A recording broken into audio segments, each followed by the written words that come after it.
Hello, everybody. Welcome back to Reign of Troy Radio. Welcome back. It is Monday, February 13th for episode 474. As always, you can subscribe to us on Apple Podcasts, Stitcher, TuneIn, wherever you get your podcasts. We are there. Our email address is reignoftroy@fansided.com. We're going to talk a lot on this episode about Juju Smith-Schuster winning the Super Bowl, Caleb Williams' goals for 2023, and so much more. As always, I'm your host, Mike Castillo, joined along with my co-host here in the Reign of Troy studio in Los Angeles, Alicia Derritola. Hello, everybody. Hello. We're back. We're back for another episode, and it is sort of a new era of Reign of Troy, as we are launching today our Reign of Troy memberships here on YouTube. So you can join us, join the our growing community here on YouTube for extra members only content, badges, emojis, all those kind of little fun stuffs. And it's gonna be a great way for us to, as the off season goes on, to talk to you guys a little bit more, along with, once we get to the season, a hell of a lot more stuff to put out there. Yeah. People who subscribe will be able to use the special emojis. They'll have the badges next to their names. But most importantly, I think the thing that most people want is bonus episodes. So we will be doing bonus episodes, at least one per month, for those who subscribe. We may also be increasing the number that we do of those, but at least we're going to do one per month. And we're also talking about maybe doing, some other stuff down the line as we sort of begin to explore this new space of the YouTube membership program. So it's going to be a little bit different from the Patreon, not terribly different from the Patreon, though, in the sense that you get more of us if you want more of us. So that's what we're hoping to deliver here.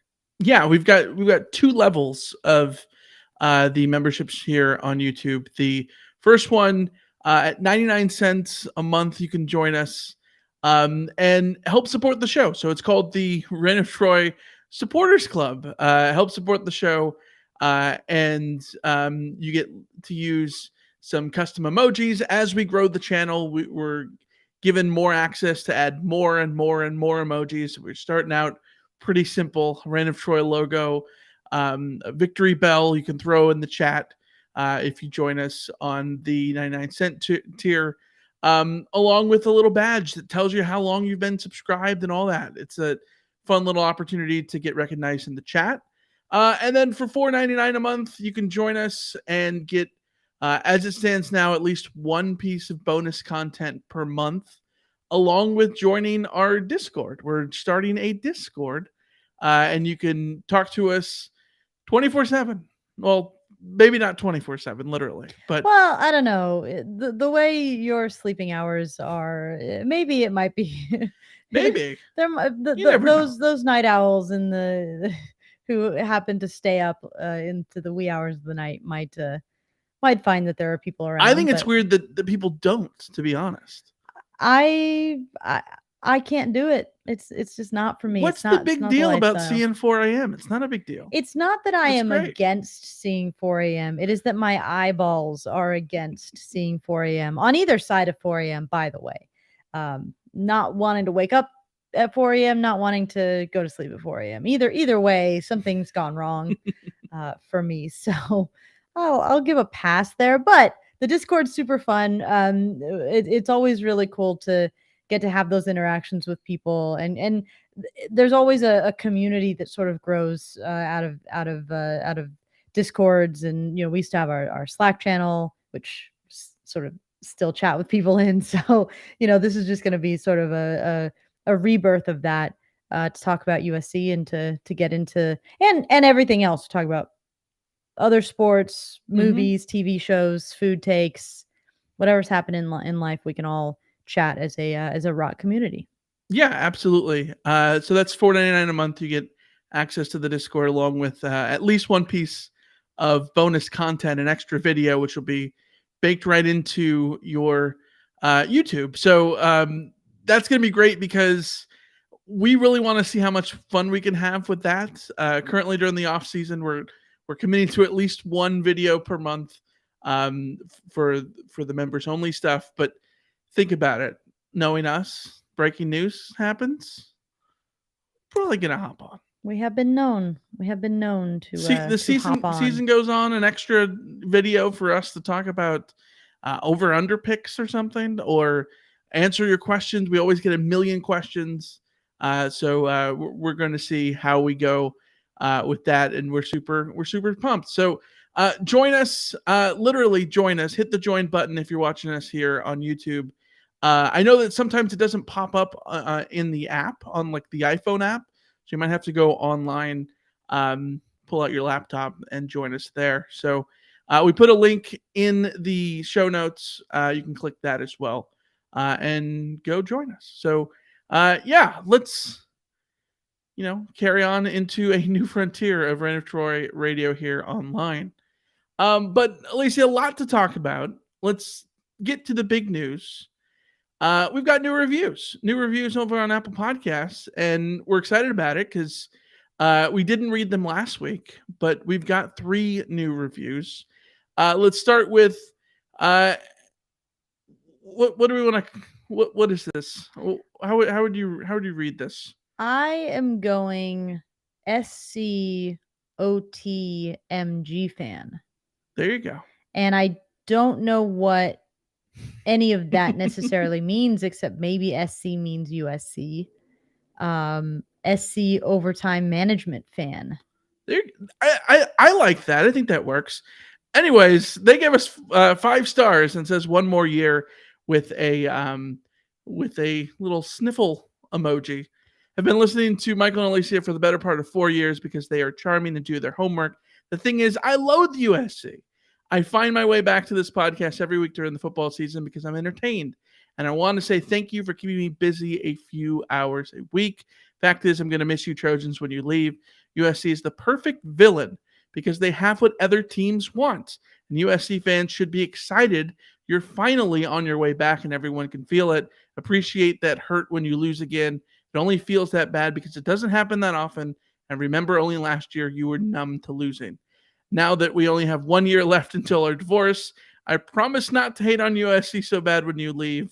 But I will still listen to this podcast because Mike and Alicia are so good at what they do. Thanks again and Happy New Year. Go Utes. Okay. Okay. So changing my opinion about the username. I don't think it's SC. Probably not. At first, for a second there, before I read the end of that review, I was thinking, is it SCO? Maybe it's Scott. Like, now I'm thinking it's Scott MG fan. So sorry. Maybe they're Scottish. Sorry, my Either person. way. Yeah, maybe it's a great review, and it's I love an awesome review. It's a great review. Obviously, USC and the Utes have had a really bitter and stellar rivalry over the last few years. So it is going to be a little bit sad to see USC walk out of the Pac-12, knowing that the back and forth between USC and Utah has been so spicy that it's almost like we've just sort of dropping it right at the apex of all of the stuff that USC and Utah could be doing in the Pac-12. But it sets up a 2023 battle between them that should be really, really fun. Even if we don't have sort of the South technically to go after, it does feel like USC is going to have to go through Utah to get to the Pac-12 title. So we do love that. And we really, really appreciate the review, especially because there's one coming up. The next one has a very different sentiment, but ironically. Before we get to that, I just want to talk about the Utah thing. I think the Utah rivalry is awesome. I really do. Like SC, growing up, I feel like there was a rivalry with Washington. At least me as a kid, like I felt a little bitter towards Washington because SC could never beat them. You have to be bitter toward that. That's the thing, is if you don't lose to a team and don't have that bitterness, the rivalry isn't as inflamed. Yeah, SC couldn't beat Washington when I was a wee lad. And then, things kind of changed and, Cal became sort of that villain for SC. And the SC Cal rivalry in the mid-aughts was awesome. absolutely awesome. The 2004 SC Cal game, one of the all-time greatest games in the history of the conference, as far as I'm concerned. And then the Stanford rivalry became, would sort of replace the SC Cal rivalry. And as Stanford has fallen off over the last half decade, it's really been Utah. It's been Utah who's been that thorn in SC side. And I think the sort of the balance between, SC wins at the Coliseum, save for 2021, and Utah wins at Rice Eccles, kind of keeps that, the evenness there. And, we're going to get our final installment of that one this October. It should be absolutely fun. Kenny in the chat says Oregon, the Oregon rivalry for me in the 2010s. Yeah, that was totally there for sure. The fact that USC hasn't played Oregon in like a decade, it feels like probably takes some of that away. But it's good you bring up the home road splits, because it feels like every time there's a result going, like one side gets to go like, well, it'll be different when we're at home. Like USC fans right now are saying like, just wait till we get Utah at home this time. Mm-hmm. Like it's I think that also plays into it. But all of those rivalries that you've named, painful all the losses. Yeah, if you're an SC fan, absolutely burn. Yeah, I mean, think about the 2010 loss to Stanford, the 2011 loss to Stanford, the 2012 loss to Stanford. Like those are losses that, 2009, absolutely too. Like that just sort of, burn if you're an SC fan. But speaking of foreign fans, opposing fans, even though I don't know, maybe Scott MG is from Scotland and then he would be foreign fan. But let's go to Nick5394, who gave us a 1-star review. And it says, blatant homers.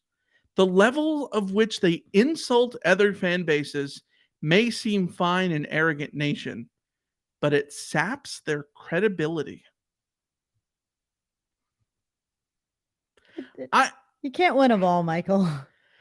The weird thing for me about this is like, that's not our show. Like, you know what I mean? Like, we don't hop on here and, sit here and say, well, this team sucks because of this and that. Like, that's not what we do here on this pod. The most I say is like, you've been very frustrated with like Oklahoma fans for sure. Oh, that's fair. And we've gotten Oklahoma trolls in the chat. And that is very, very chat driven. Sure. Which is, again, like, welcome to YouTube. Yeah, welcome to YouTube. Yeah, I could do without trolls in my mentions and in the chat of opposing fan bases. I also know that even that's minimal. USC fans are trolls on Twitter and on YouTube as well for other shows. So it's like, I don't know. I try not to be holier than thou. We can't win them all. Like, some people are just not going to like the show. Okay. Yeah. Sorry. Wizzy Whirl gave us 5 stars. Says, love the CarCast, just what is needed to digest the game. Mike and Alicia are great at helping make sense of it all. We appreciate that because that's the goal. Sometimes we say really dumb things in a CarCast right after the game, and it's sort of hard to put our thoughts about things so quickly, but I'm glad it comes out well. So here's the thing. I have 2 thoughts about the CarCast, and Wizzy, thank you very much for this review. That's what we're going for. The CarCasts are meant to be cathartic to a certain point. And to be honest, that requires us to be a little bit vulnerable because we come on immediately after the game and say things in the heat of the moment. And that's something you should never do. Well, especially now that we're doing it live. Now that we're doing it live, yeah. It's terrifying to be live and not have the ability to like go back on what you say. Like, yeah, okay, maybe I'm being a little bit much, which is definitely something you could accuse me of often in a CarCast because that's my whole shtick. I'm a little bit much. But so we really appreciate that people like the CarCast because we are putting ourselves out there. We are being a little bit vulnerable. And we appreciate that people listen and people enjoy. At the same time, like, I have to admit, guys, I don't know how anyone watched the Tulane CarCast. I don't know how anyone wanted to consume anything that had the words USC in it after that game. I cannot. Maybe it's because we weren't podcasting and I didn't have a way. I didn't have a weekly sort of let out of the frustration that's been boiling up because we were dealing with family things. But man, I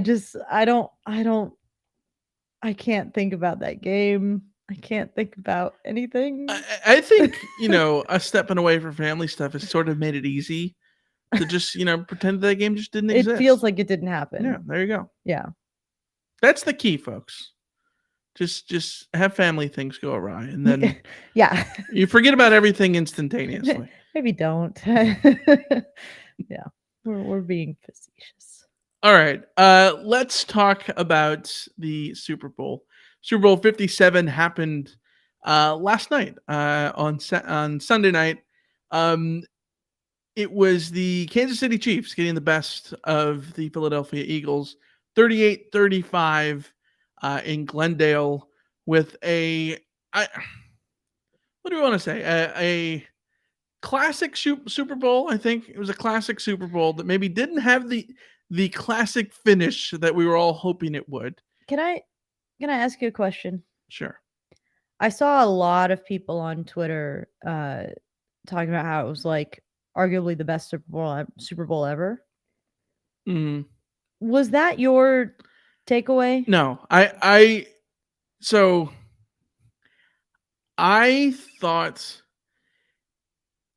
the answer is no to that, because I think the score said it, and if you looked at the box score, you could think that, but until the game was you looked at it and you're like, oh yeah, they are tied with 4 minutes to go. I don't know that my brain ever said, oh yeah, this is going to come down to the final play or whatever. It never felt like one of those all-time classics for me.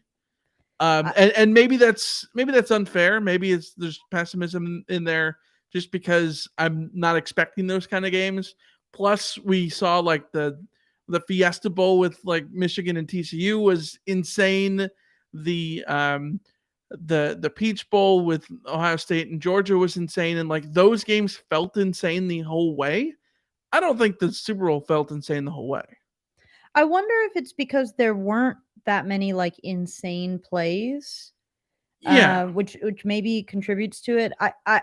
I mean, on a personal standpoint, so you agree? You agree that it was? I didn't feel like it was one of the best Super Bowls of my life. I felt but like objectively, I feel well. But here's the thing, though. It's as you know, the 3 days before the Super Bowl, I was the most sick I've ever been in my life. Sure, yeah. With a stomach flu that took literally everything out of me. So on Sunday, I was back working, but I think I was in a fever dream for much of the day. Not a literal fever dream like I had been for the previous 3 days, but I feel like I was just not I don't think my brain was capable of keeping up with what was happening. Yeah. So part of me wonders if it was just my own state of mind took something away from the game for me. I think you need something memorable for those classic moments, and I'm not sure that it was, obviously it was a very tightly close game and all that stuff, but the very there's not a lot of plays that are just seared into my brain. They're going to be there forever. What if Kenny says arguably the best Super Bowl of my life was Seahawks Patriots, or sadly for me, Steelers Cardinals. Steelers Cardinals, yes. There's several plays in that game. They're seared into my brain, and I'm not a Steelers or Cardinals fan. Giants Patriots was fantastic. The first one or the second one? The first one was boring for 3 quarters and had a great fourth quarter. The ending, yeah. I think the helmet catch, right? Yeah. But that's the thing is it's all about the fourth quarter, and on paper to me the fourth quarter for this should have been one of those great fourth quarters. But I wonder if the Nick Bolton scoop and score had happened in the second half and not the first half. Because that was the jump up off your couch kind of play.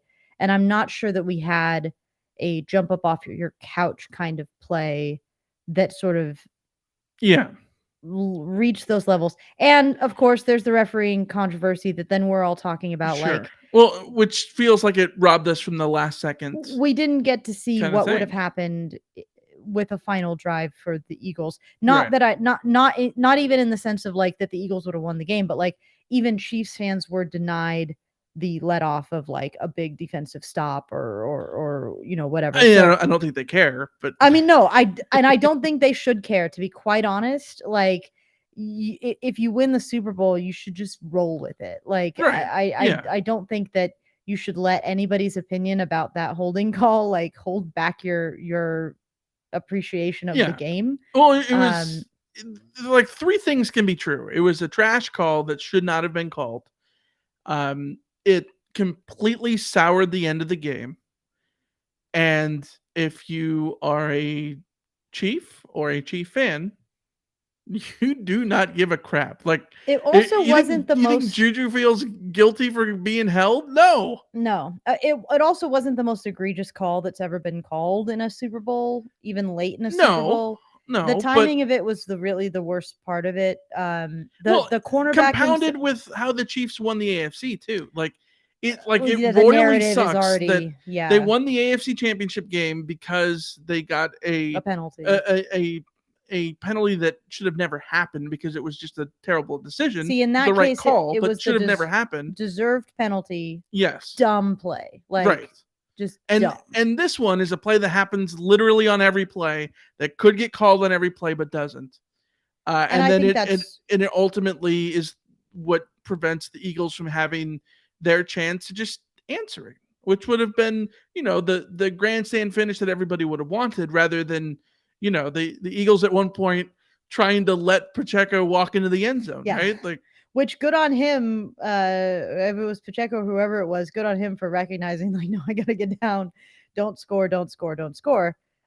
We've seen this too many times that you go in and you score and then the other team gets the chance. So, like, it happens. But in the grand scheme of things, if you're a Chiefs fan, you should just be out there celebrating at all times. And if you're not a Chiefs fan, you should just be rolling with whatever. I don't know. I'm not a Chiefs fan, so it's like, it's weird to me that I mean, I guess if you're an Eagles fan, you're pissed, and you're right to be pissed. But at the same time, like, even if that call doesn't happen, if you're an Eagles fan, they were going to be pissed after the game about the refs anyways, because they were going to argue about the Devontae Smith call that pulled back that big play, which personally I think wasn't a catch. The Chiefs can but the Chiefs fans, if they had lost, they would have complained about the other scoop and score. Yeah, like that's the thing, is there was always fans at the end of a game that they have lost are always going to be furious about the officiating. Yeah.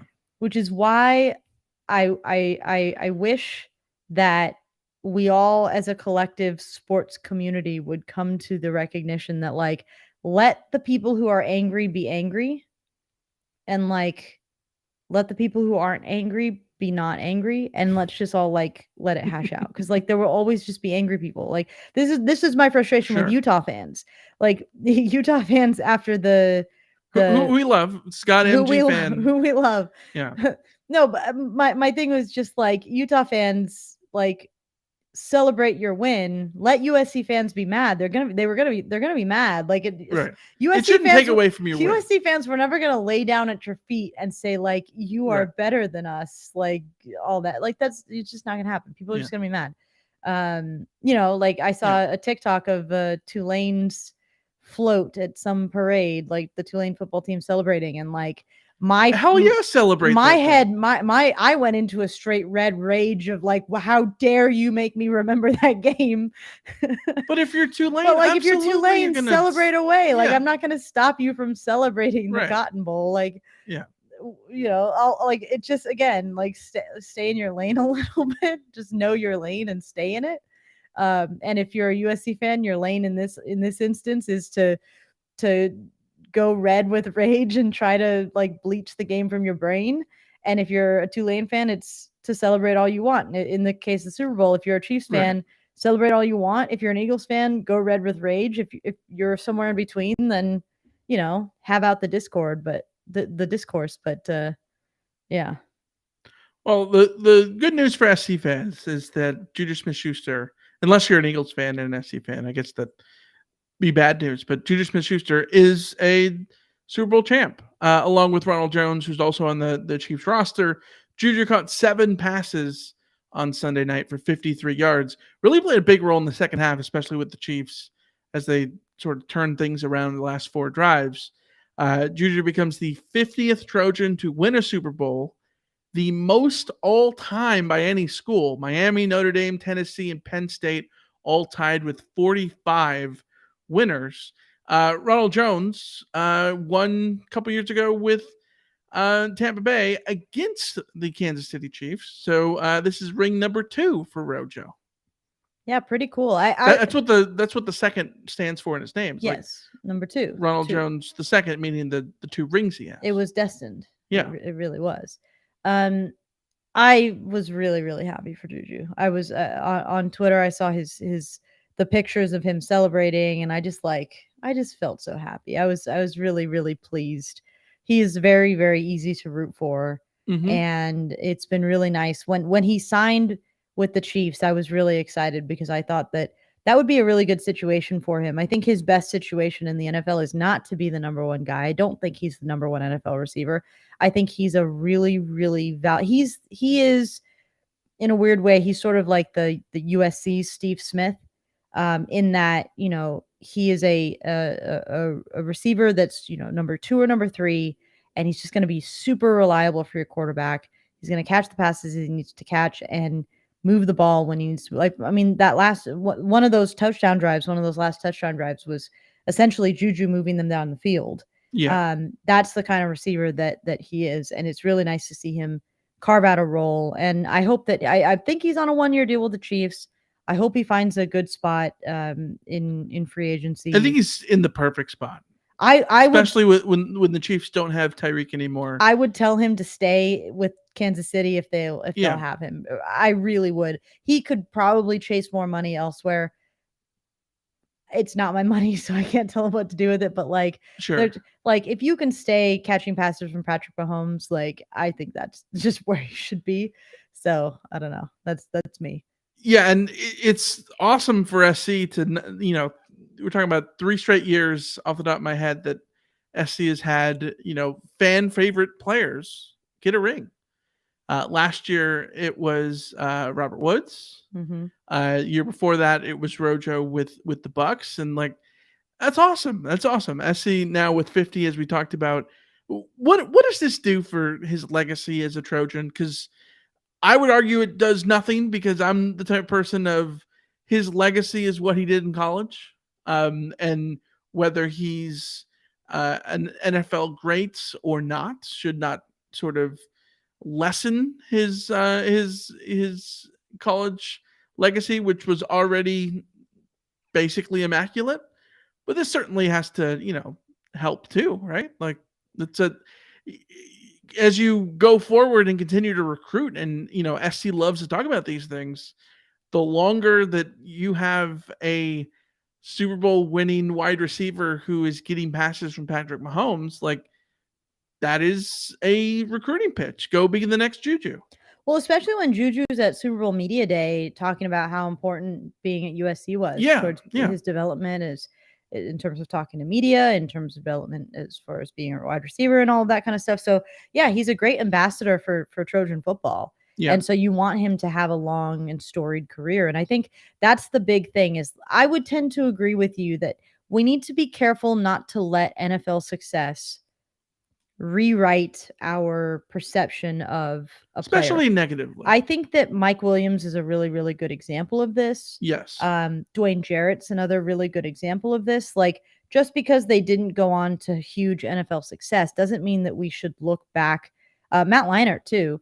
Look back at what they did in college and say that somehow that's diminished. No, what they accomplished in college is what they accomplished in college, and their greatness in college should be sort of stamped in college. But it certainly doesn't hurt if you have NFL longevity to remind us that you weren't a flash in the pan, and that you continued to build the brand further, that USC gets to put out a a graphic every year. When you do something, USC gets to add you to the list of names that are part of the recruiting pitch.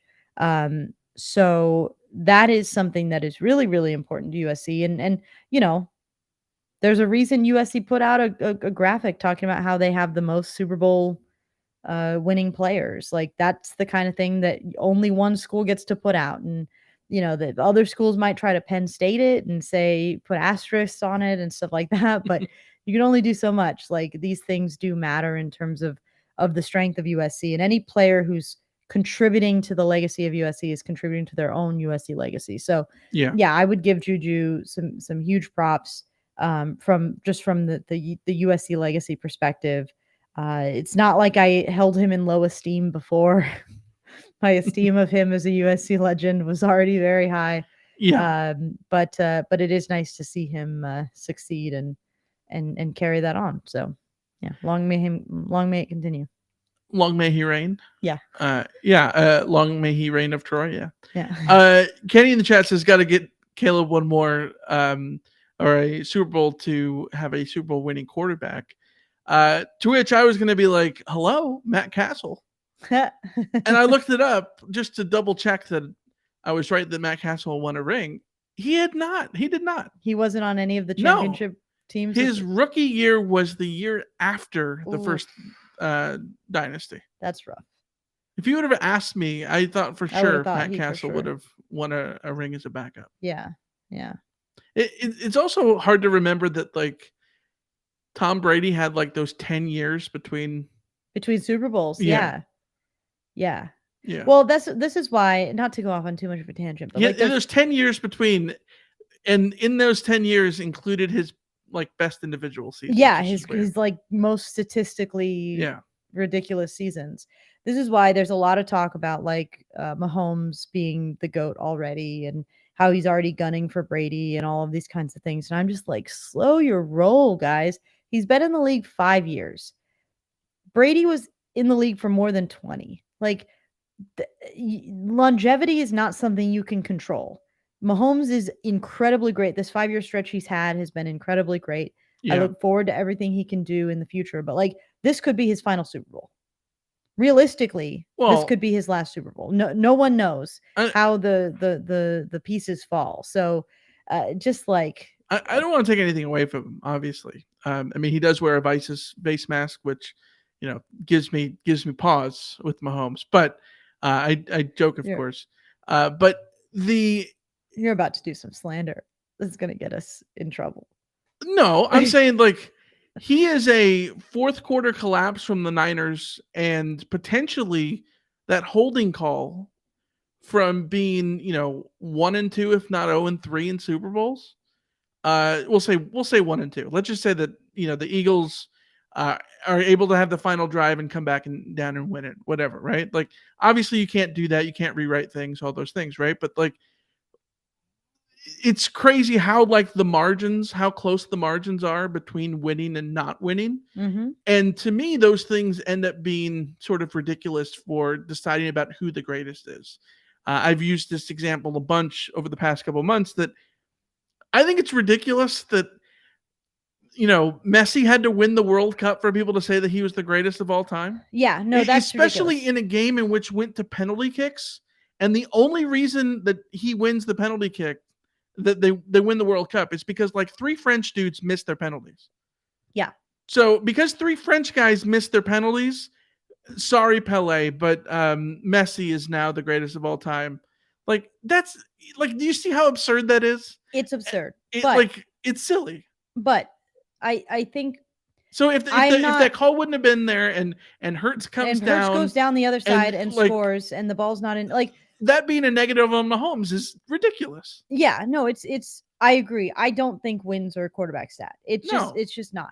I do think that our eye test tells us something about quarterbacks who either do or do not fold in the big moments. And I think the thing you can say about Patrick Mahomes is he does not fold in the big moments. He is a big game quarterback. Right. I mean, look at this entire run, right? Like, well, yeah, he didn't do anything special in those 3 wins on their way to winning the Super Bowl. He won the Super Bowl by not making mistakes, which is half the battle. And what he did on the last drive, the scramble is a huge play, 26 yards on a bum ankle. Like, you can't take anything away from that. I think that Patrick Mahomes he's easily the best quarterback in the NFL for me. He has the ability to Trevor Lawrence, but okay. Okay, okay. It's Trevor Lawrence. You live in that fantasy land, but also Patrick Mahomes doesn't win Super Bowls if Andy Reid isn't in the Michael just put on a Jags hat. It's Trevor Lawrence. Patrick Mahomes isn't winning Super Bowls if he didn't land in Andy Reid's lap, and if a lot of things don't go right for the Chiefs, but that's the case for literally every quarterback that's ever been.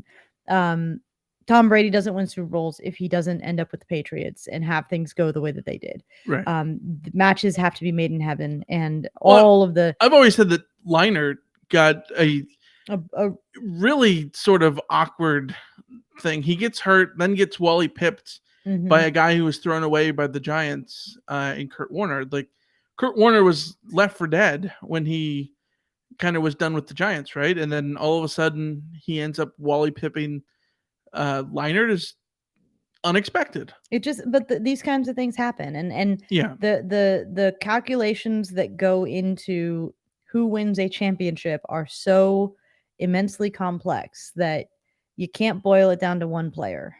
You also can't boil it down to one play, which is why the penalty thing, you just sort of you have to shrug it off at a certain point. But like, what Mahomes has done in the past 5 years is nothing short of incredible on a statistical level and on a just on a performance level.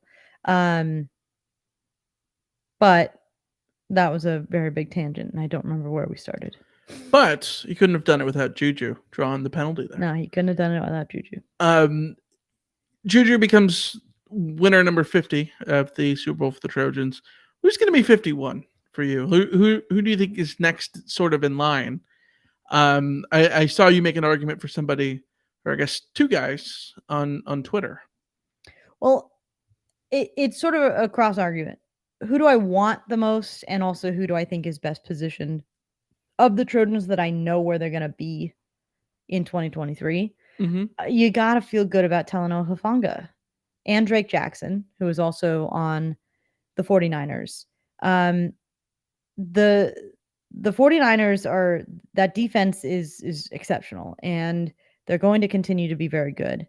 And Talanoa looks like a perennial All-Pro already, and he's barely been in the league. So I feel quite good about him having a chance at getting a ring. I want him to get the ring badly. Kenneth in the chat just said, I want Amon-Ra the most. I think that is a very correct answer as well. Just a little bit less realistic, so long as the Lions are the Lions. And I like the Lions this year were a lot of fun. It's fun to see them show some fight and some heart and all of that kind of stuff. But like the mountain that the Lions need to climb is significantly more steep than the mountain that the Niners need to climb. But I really want to see Talanoa Hufanga and Drake Jackson continue to sort of be forces on that defense. And I wouldn't mind seeing the 49ers win the Super Bowl next year. So I think that's sort of the ones that I'm sort of putting my tag on. I got one for you. It's hard to say though, because a lot of guys haven't landed like where they're gonna land. So Juju could go to the Bengals next, and then and he'd win rings there, too. How about Matt Barkley? Matt Barkley is a backup quarterback for the Bills. If he continues to be a bad pick. Yeah, look, yeah. I could see it. Yeah, speaking of Matt Castling your way through life, which is the smart way to go through life. Yeah. I think that's certainly a possibility. Yeah. So Jay Tufele and somebody else were and Marvell Tell were with the Bengals this past season, but I don't know if they're going to be with them going forward. So that's sort of tough to say. The Bengals look like they're en route for a Super Bowl, so long as that offense and Joe Burrow keeps chugging along. I think they're going to be in position. But Jay Tufele, former Jag legend for sure. Yeah. All right. Let's talk about potentially the next great pro quarterback, Caleb Williams. He was over on FS1's First Things First, which I believe this is their competitor to First Take. Really original name, First Things First.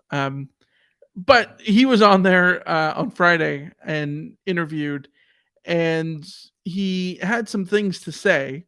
This is from 24/7 Sports who put this together.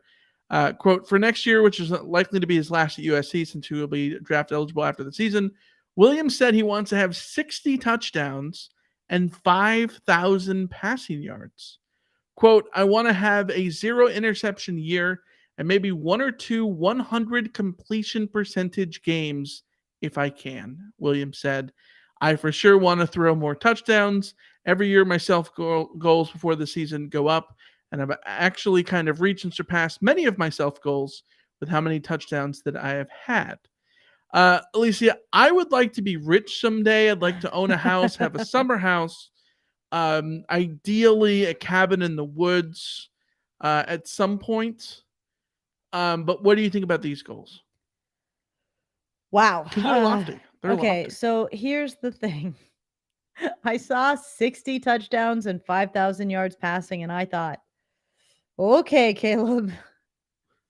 And then I looked at the numbers, and I'm like, well, I mean, it's not too crazy. It's not the most insane thing. This is stupid. Crazy, but it's not too crazy. This is very stupid, but it's not the most insane. He had 52 touchdowns this past season total. Yes. He had 42 touchdowns passing and 10 touchdowns rushing. Could he have more? Could he have thrown more touchdowns this past season? He could have. Yes. Yeah. Well, he had 4,537 passing yards. So he needs just under 500 more. Yeah. Well, you look at the games where he didn't necessarily have a great game. Just think of Oregon State. Oregon State, he threw a $180. If he throws 380 in that game, that's 200 more yards, and now he's 300 yards short. And a few and then more you just cut those up, and it's like 30 yards a game. You know what I mean? Yeah. I don't think it's crazy. I don't think it's crazy for him to reach those things. I do have one. It's crazy. There's the no picks is the craziest. Well, the no picks is absolutely the craziest. Yes. But that's not happening. Here's my hot take. All right. If Caleb Williams has 60 touchdowns and 5,000 yards. Sorry, Archie. Alex Grinch should be fired at some point during the season. Okay, explain. Because that means that Caleb played a lot of fourth quarters. He played a lot of competitive fourth quarters this year because USC was chasing points, because USC's defense was giving up points. Mm-hmm. If things go to plan, Caleb will not be playing that many fourth quarters. He will not need to be chasing that many touchdowns and that many yards. I hear you. So, the more production he has to a certain point, it's not a problem if he throws 40 touchdowns. I'm not saying that's a problem. Right. But if he's throwing something, if he has something absurd, like he's accounting for 60 touchdowns, then he is playing a lot of competitive football that he should not be having to play if things are going well. Counterpoint. Joe Burrow obviously has the record for the most touchdowns in a season. Okay. Major college football. He had 60 passing touchdowns in 2019. Greatest season we've ever seen, ever. And 60 touchdowns and 6 picks in an insane ratio, right? He had 5 rushing touchdowns, so 65 touchdowns. We've talked about it before that LSU defense was not great, in part because LSU's offense was so high octane and so lump sum that it allowed the defense to just be on the field more, and they were seeing more plays and all those things. And so I don't hold those numbers necessarily against Dave Aranda. But LSU's defense in 2019, in terms of like total numbers, not necessarily on a per play basis, but in terms of total numbers, is like the worst defense that, has won a national title in a long time, right? Okay. If not ever. I absolutely think that SC could be capable of doing that if SC maximized their offense. If SC maximized the offense to like the upper echelon, you could end up seeing Caleb Williams pulling a season that is in the realm of what Joe Burrow did. I'm not going to say that he's going to match him and get the exact 60 touchdowns or whatever, but I could see a world in which we've talked about this before, but that I think SC could be better on paper, but maybe or better, but not, by the record. I also think SC's defense could be better, but maybe not have some of the numbers behind them that this past year's defense did in terms of things like creating turnovers and whatnot. And like, if the offense is maximizing their drives, then that probably means that the defense is going to be out there even more. Like, you know what I mean? Like, okay. I don't think that what I'm saying is I don't think there's a direct correlation to if he's that good, then Grinch must be fired. Okay, that's what I'm saying. I'm gonna concede the point because I get what you're saying, and I agree in general to the spirit of what you're saying, and that you don't want Caleb Williams to have you don't to want score him to have 400 yards a game. Yes. But if he has a bunch of like 2019 LSU at Mississippi State, they win 36-13. Yeah. And he throws 4 touchdown passes and has their second fewest 327 yards points in that season. Was that game with 36? Yeah, but the point is like throw 4 his first half numbers need to be really, really good. Is what we're saying. Throw 4 touchdowns in the first 3 quarters. Throw 350 yards in the first 3 quarters, and then call it a day. And then you're sort of going to be on track for those kinds of numbers. And then in the bigger games, you throw 500, whatever. I don't know.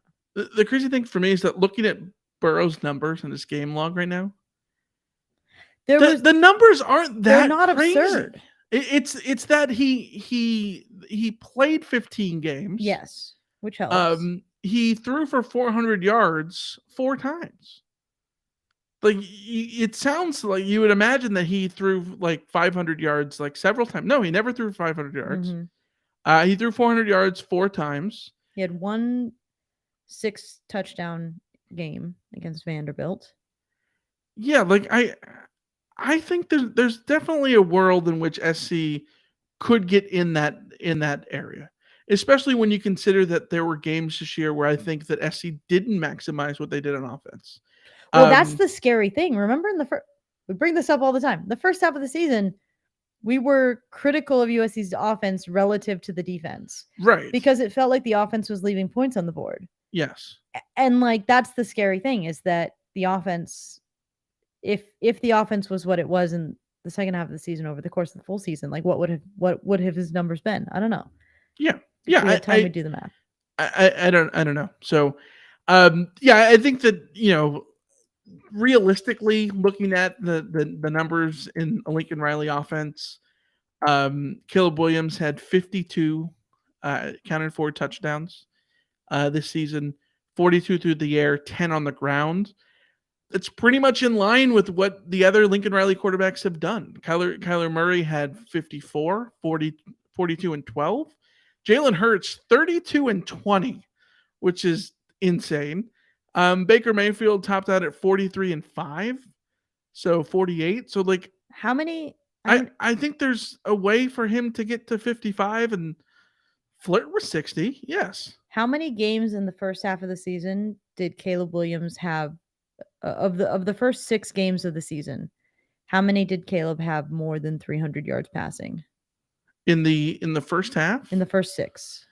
2. Yes, he only had 2 300 yards passing. At Stanford, 341, and home to ASU, 348. He had 2 that were under 200 yards passing. Yes. So like there is, and I heard him say this, like he talked about how like he does have room for improvement. That's yeah. I think there absolutely is. I think that more than anything, I would say don't necessarily expect a major uptick because there's not much room for him to grow. But there is room for him to grow. And I think that what most likely you're going to see is the consistency from year to year, too. Like, you look at Baker Mayfield's numbers and what he did in 2016. He had a crazy year in 20, where is it?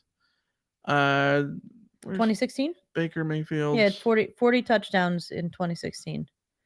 Yeah. 40 touchdowns, 8 interceptions with a passer rating of 196.38, which I believe set the record for passer rating in 2016. He came back a year later and got up to 198.92, and almost had identical numbers, 43-6 instead of 40-8. And I think for me, the biggest growth for Caleb Williams is going to be in efficiency. One of the things that we've seen out of those high-end years from the Lincoln Riley offense, 2016 and 17 with Mayfield, 2018 with Murray, and 2019 with Jalen Hurts, is the efficiency and like where all those guys were in passer rating. In 2016, you look at passer rating, Mayfield was number 1 in the country. In 2017, you look at passer rating, Mayfield was number 2 in the country. Both of those were NCAA records. 2018, Kyler Murray is number 2 in the country, but he breaks Baker Mayfield's record. Tua also breaks it, but like he's number 2 with 199.2, right? And then 2019, Jalen Hurts is at 191.2. So like these guys were like insane with how efficient they were. And we can talk about, until the cows come home about Caleb Williams and how he didn't make mistakes this past season. Only 5 interceptions. I don't think he lost a fumble, right? But the flip side of that is his passer rating was relatively pedestrian for a Lincoln Riley quarterback. Mm-hmm. He was 5th in the country in passer rating at 168. That sounds like 5th in the country is still like very good. Like, when I say pedestrian, I mean like pedestrian for the quarterbacks we're comparing him to at the moment. Yes. I expected him to shatter Cody Kessler's record, and he beat it by 1 point. Cody Kessler in 2014 was 4th in the country at 167.06, and Caleb Williams was at 168. Yeah, but like when you compare it to Baker Mayfield had 2 different seasons at 190 above 196. Yeah, and like I said, 4 straight years in which Lincoln Riley had quarterbacks over 190. Baker's passer rating in his first season as a starter at Oklahoma was 173.3. So yeah. So it's one of those things where I think that's where you're going to see the growth is the efficiency. So he talks about Caleb Williams wants 2 games in which he's at 100% completion percentage. I don't necessarily think that's realistic, but I think that that's where you're going to see a big uptick because I don't mind the goal.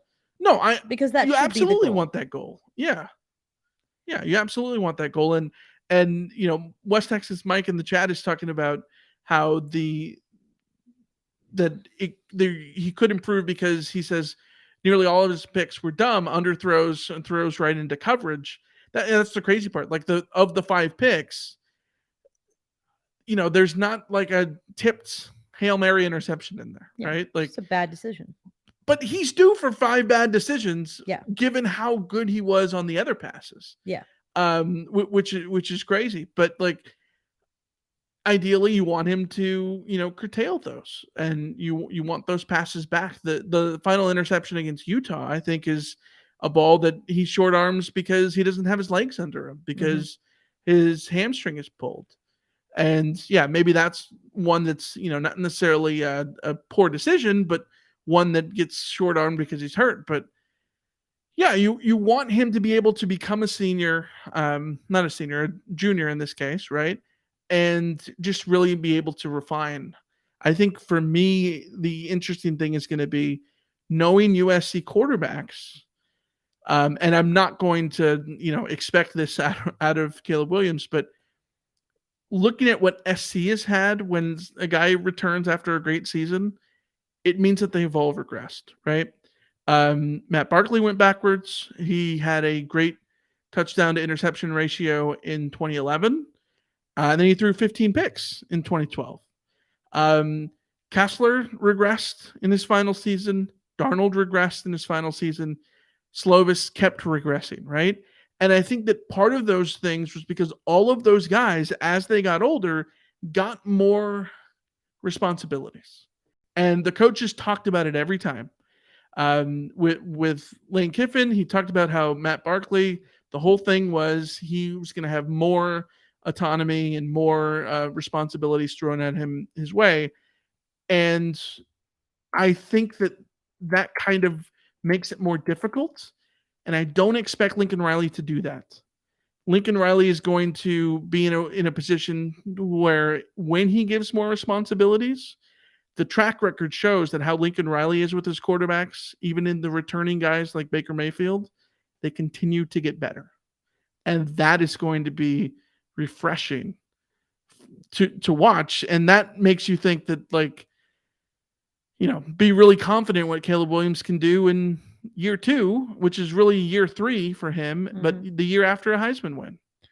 Yeah, I wish the sample size was larger for Lincoln Riley quarterbacks and whether or not they are in danger of regressing because Baker's really the only guy. A sample size of 1, but he certainly did not regress. Well, there is Spencer Rattler, but like Spencer Rattler was still in year 2 as a starter, and he didn't have the entire season because he gets taken over by Caleb Williams, so it's hard to really look. That was a strange.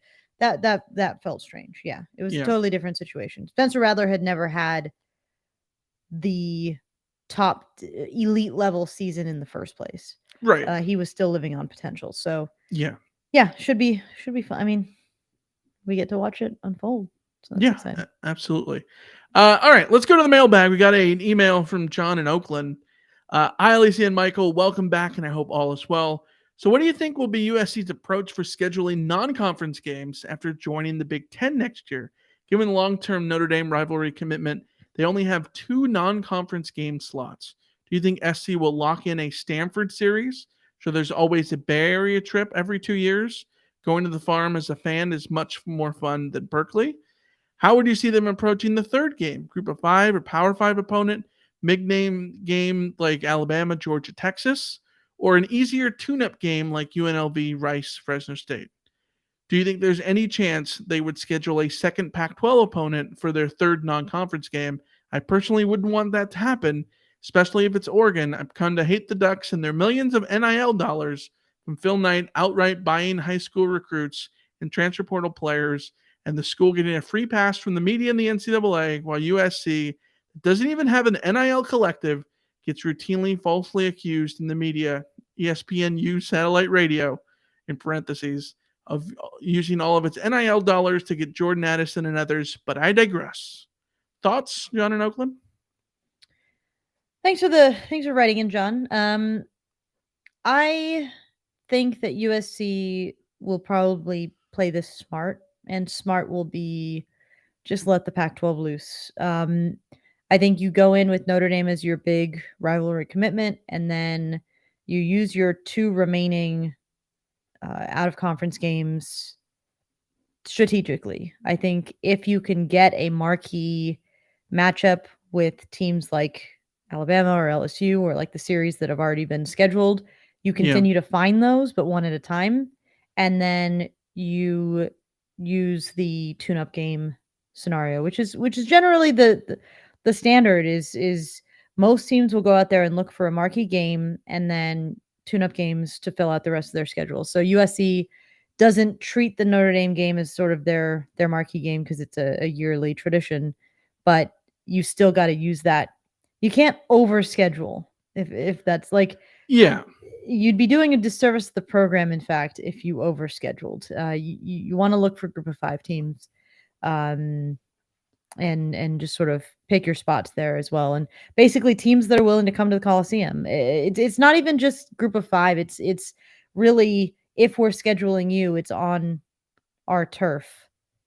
that's the way that the negotiations begin, and that's going to cut out, Yeah. we're not, USC is not going to travel to Rice. Like, if you want to play USC, you come to USC.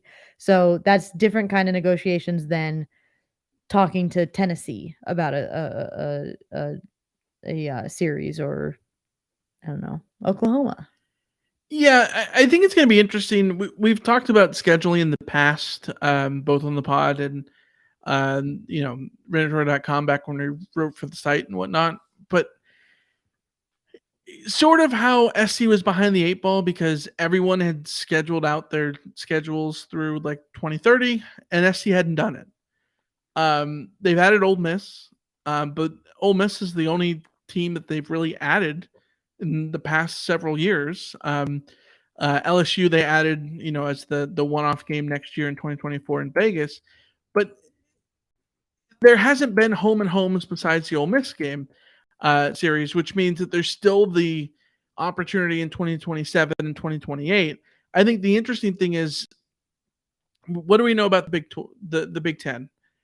The 9-game schedule remains. So I don't think anything's really going to change for SC. I think you're going to see kind of the same MO. It would be more interesting if things move to a 8-game schedule, because then SC would sort of have more options. But I think the reality is that with the commitment to Notre Dame, I don't know how you change anything. I think we know that SC is not going to play an FCS opponent.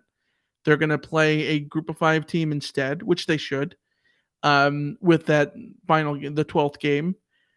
And the other game, as nice as it would be to play Stanford to keep that rivalry, I don't think you want 2 games that are, set every single year outside of your conference.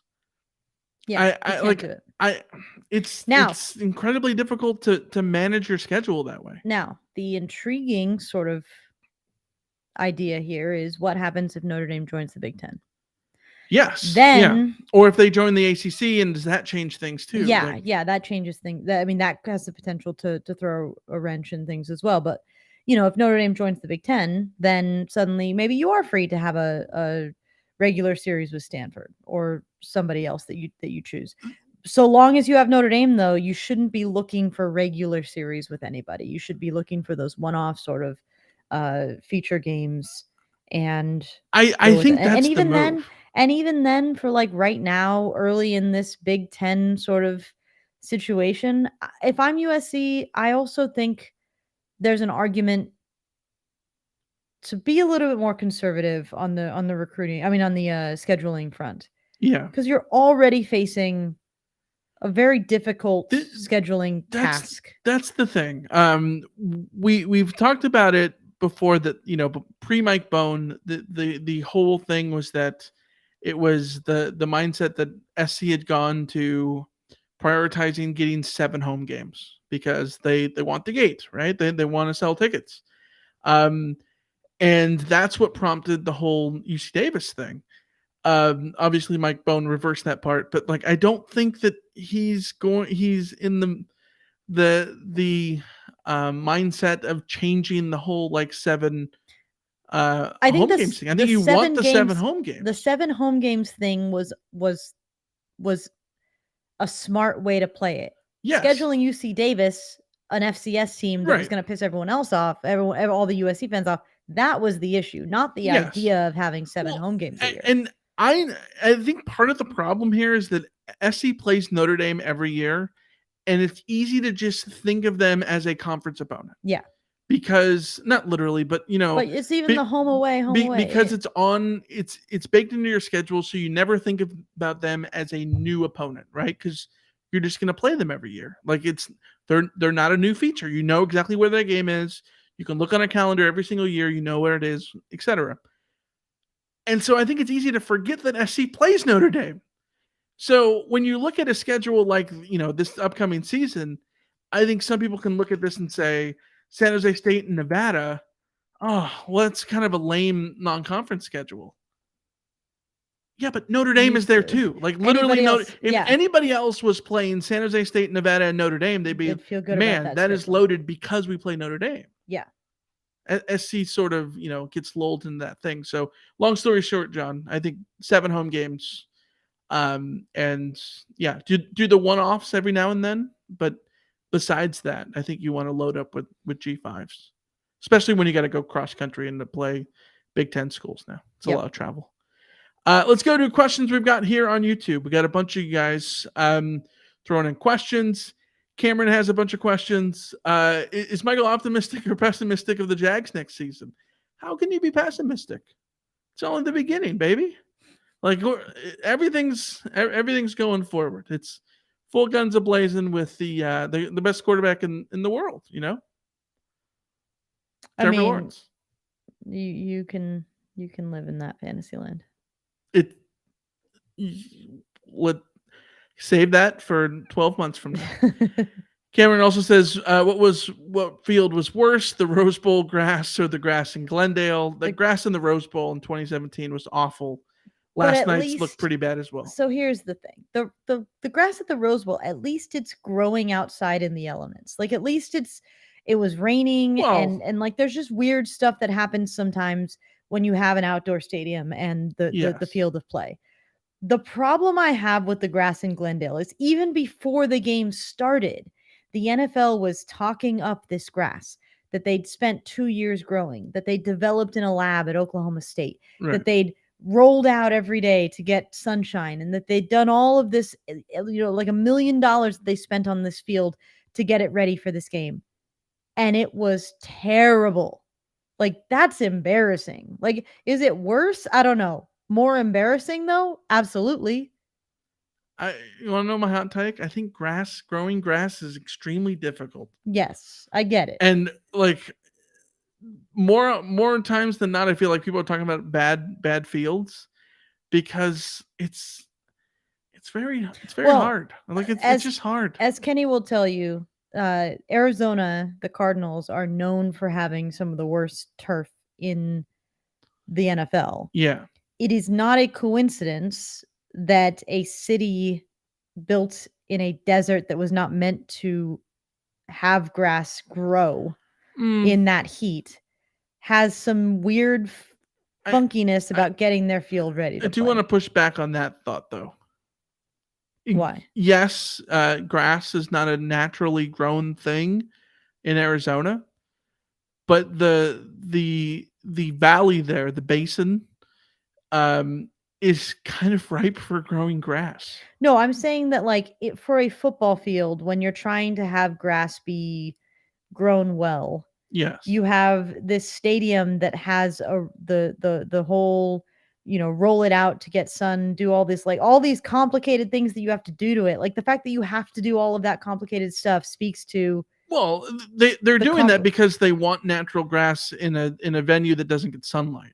Yes. But that has nothing to do with it being in Arizona. Like, I think the Arizona part of it, like, I don't know that's the reason why the grass sucks. Because the grass sucks in a lot of places. Like, we talk about, we would think that California would be better for that. But, like, the Coliseum turf is always terrible, too. Yeah, the Coliseum turf isn't great. But, it's also not being bioengineered to be the perfect NFL grass. And it still sucks. I would argue that the people making that grass are bioengineering it to be the perfect grass that they could. You know what I mean? Like it just doesn't have the NFL marketing arm. We weren't talking about the turf at SoFi last year. That's all I'm saying. Well, because it's turf. But then again, everyone's been talking about turf all year. Like no, it's natural. I think SoFi has the natural grass as well, don't they? I don't think so. I think they do. I thought they do the rolly out thing. They don't have a rolly outer. I thought they have a rolly outer. There's like 3 stadiums in the world that have a rolly outer. Oh, well, I don't know. Glendale, Gelsenkirchen, and Sapporo. You would know. You're the stadium expert. Yeah, Schalke has the stadium they built for the World Cup. Anyways, Kenny says, the best Super Bowl was, we talked about that before, Seahawks, Patriots, and Steelers, Cardinals. West Texas, Mike. Speaking of Rojo, I nearly said Rojo. Yeah. West Texas Mike says, speaking of Rojo, I need to know if Lincoln Riley has the Rojo 2017 versus Texas play on his call sheet. Wanted him to use that play again with Raleek Brown at the end of the Utah game. I agree. The stop short and let him run and get the huge block from Stephen Mitchell. Always a good plan. I would not be opposed to seeing that play run to Raleek. Yeah. All right. Next question comes from Kenny. Did the basketball team ruin their tournament hopes? The terrible trip to Oregon. Right on schedule. It's February, guys. That means USC basketball is here to disappoint us. I'm sorry, but I've caught on to the fact that people think I'm a huge downer about USC basketball, but also I've had enough. I'm tired of giving that program my hopes and dreams every spring. So I'm just not going to do it. And to say I was not surprised about the results of the trip to Oregon this weekend would be an understatement. Yeah, one of these days we're going to have a basketball argument on this pod. Not today. But yeah, my thought about SC basketball, accept all the good stuff. All the bad stuff, just get over it. I just don't think the good stuff is good enough.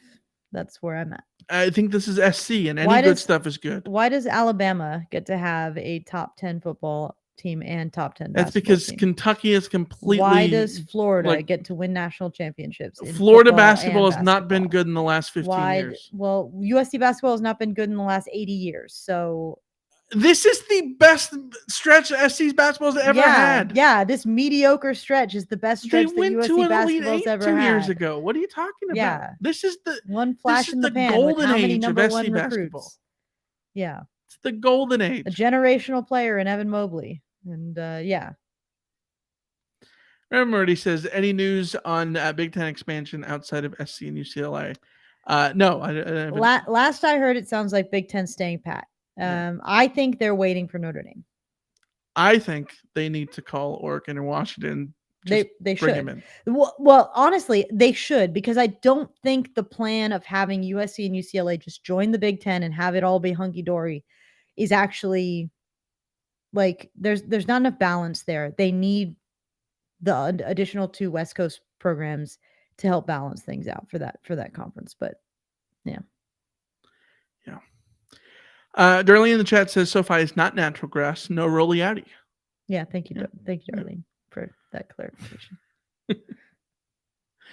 Yeah, and I never thought I'd say Gelsenkirchen on a pod, but see, but is that even how you pronounce it? So is Arizona's problem like the hubris of man? Because I did jump to Wikipedia to look and see that it was no real reality, and the Wikipedia page for SoFi talked about how just the difficulties of growing natural grass and all this kind of stuff prompted them to go with the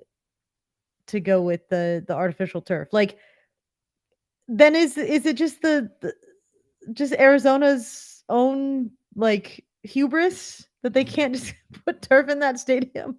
So you know what they need is what Tottenham Stadium has, which is the levels where they have grass and then they can put turf on top of it. Oh, okay. They have rolly overs. Yeah, instead of rolly outies, rolly overs. Yeah. But all right, that's going to wrap up the pod. We'll be back next week. As always, join us here on YouTube every Monday at 5 p.m. Pacific. And also join us on the membership. For $4.99, you get bonus content along with joining our Discord. And we'll have a great time chatting with you guys along there. Talk in between episodes about anything you guys want about SC football or anything else. You can ask us about lasagna. I don't know, anything.